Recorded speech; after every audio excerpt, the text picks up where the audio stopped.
Hey guys, welcome back to my channel. Today I'm going to do a first impressions video on these new beauty sponges from EcoTools. A lot of you guys have been asking me about them, and I was at Target recently and picked them up. I did do a vlog of the shopping trip, but I picked them up there because I wanted to give them a try myself. So what I did today was I took them out of the package for the very first time. I used them to apply my foundation and blend out my concealer, my cream highlight, and to bake. And then I'm just sharing and I did use both different sponges, and I tried to use all sides. So today's video is just showing you guys how it worked as I applied, thoughts that I had before and thoughts that I have after. So this is a duo. It sells for about $9. I got mine on sale for about $7.50. It's available at Target, Ulta, so you can definitely find deals where you can use coupons on it. It's designed in 2 sizes and densities to create a camera ready look. And the large base blender is soft and flexible to create light buildable coverage. And the mini detail blender is firmer for more precise coverage. So I think that's something to keep in mind, is they are essentially 2 different sponges. They're gonna feel differently and they're meant for slightly different things. EcoTools is cruelty free. Everything that they make is also vegan, which is great. So if you guys are curious what my thoughts are on these sponges from EcoTools, just keep watching. We just picked these up. I cut open the packaging, but I haven't opened them at all yet or felt them. So feeling them right now, they are dry. They are very dense. It's a weird combination. This one feels much less dense than this one. This one feels really thick, very, very dense. It's still bouncy though. And this one feels slightly less dense, still pretty bouncy.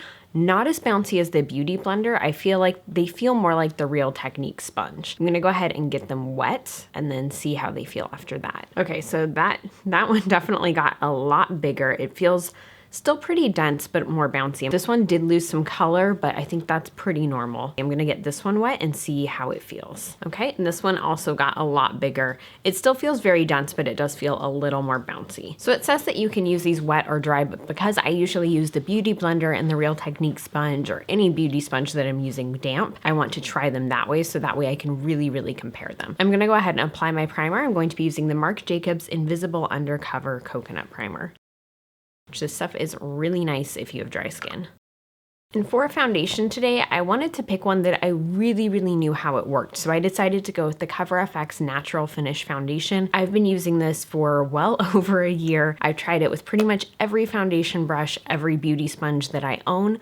So to me, this seemed like the best foundation to test this with. I'm gonna dot this foundation on around my face. This is one that I found works really well with both beauty sponges and brushes too. So for that reason, I wanted to give it a try. I just didn't want to really add in any factors that could impact my impression of the sponge, so that's why I went with this one.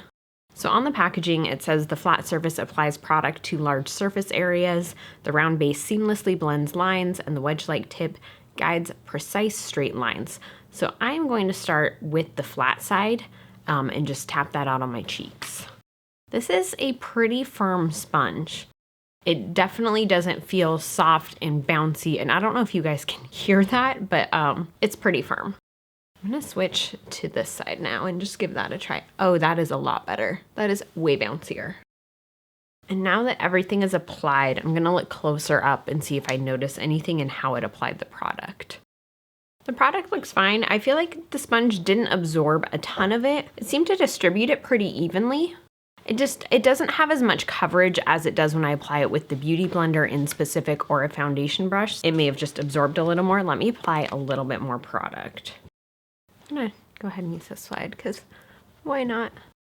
I do really like how with this you can get really good underneath your eyes. When you apply it with the flat side, it seems to distribute the product in a little more dense of a manner, I think I would say. I feel like the coverage is better when you apply with the flat side than with this side. This side is definitely more blending, but it also, I don't know, it seemed to pick up more product from my face or just distribute it differently. For concealer today, I'm going to use the 100% Pure Second Skin Concealer.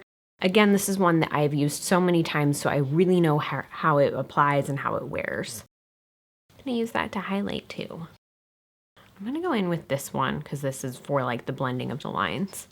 I think that blended really nicely. I'm honestly surprised by this. The reviews I read online were so hit or miss. Like I went on Ulta's website and it was like either 5 stars or 1 to 2 stars. There didn't really seem to be any in between. So because of that, I was a little nervous about it. So I'm gonna use the Cover FX Contour Kit. Again, just a product I've used so many times, so I know how it wears, how it applies.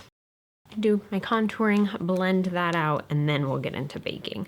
So I'm going to use that same sponge I used for the foundation to blend this out. And I'm going to use this flat side for the highlight, at least on my nose and the other high points of my face. Switch to this side actually for here. I do feel that having this gives you a lot more control over where the product's being blended. So for things like the highlight down the nose, things like that, it does seem to be really beneficial. And now that that's done, I'm going to use the smaller sponge to bake, and I'm going to be using the Cover FX Perfect Setting Powder for that. I really, really like this powder. Between this and RCMA, they're both such good powders for baking. This is one that I've definitely used with these products before, and so I just thought it'd be good to stick with consistency as much as possible. I really like how small this is and how precise you can get those lines. So sometimes if I've already done my foundation, I like to bake and then do my eyeshadows. And I could see this being so handy for helping to collect fallout. I'm gonna do some excessive baking today because we have this and I can see it being really helpful for those precise lines. Yeah, that is nice. So this worked really, really well for applying powder for baking. I think this would work really well for concealer or contouring, any cream or powder products that you have to apply. It seems to do such a great job. And again, I love that precision tip. Actually, let me look at it a little bit closer right now. Yeah, it did a really good job of application. I'm gonna go ahead and just buff this out.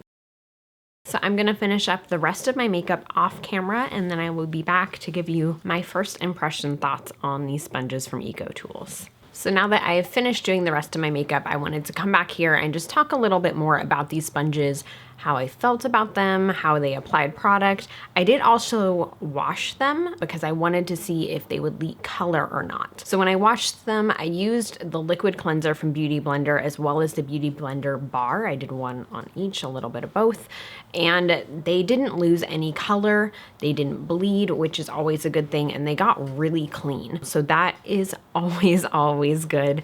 It's always a disappointment to me when you buy beauty sponges and then they stain right away, even if you wash them right away. So I thought that was good to know. The texture of these wet, this one is definitely bouncier now that it's been washed.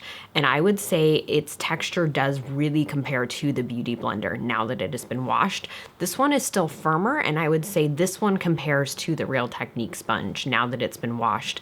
I do think that with beauty sponges, you have to wash them a couple times before you really get to see their true texture or get them wet a couple times. I'm pretty excited about them. I think they applied the products really well. I definitely see how useful these slanted edges are, and I really appreciate that about them. Personally, I like these. I will be using them again. You know, I'm not gonna say they're like gonna replace my Beauty Blender because they're not, but I like these more than I like the Real Technique sponge. And I know that was kind of like a hit or miss for me for a while, but I don't know, I really liked these. I can see why they have really good reviews, especially for the price. The 2-pack is about $9. I got mine on sale. The 2-pack was like $7.50 at Target, so that's a really great deal for beauty sponges in general, but especially ones that work. I was impressed. I'm going to keep using them, and probably in my next favorites or fails video, I will give you guys an update on these because could go either way. So if you guys have used these before, leave a comment down below and let me know what your thoughts are on them, or if you think you might pick them up, let me know, and I will see you guys in my next video.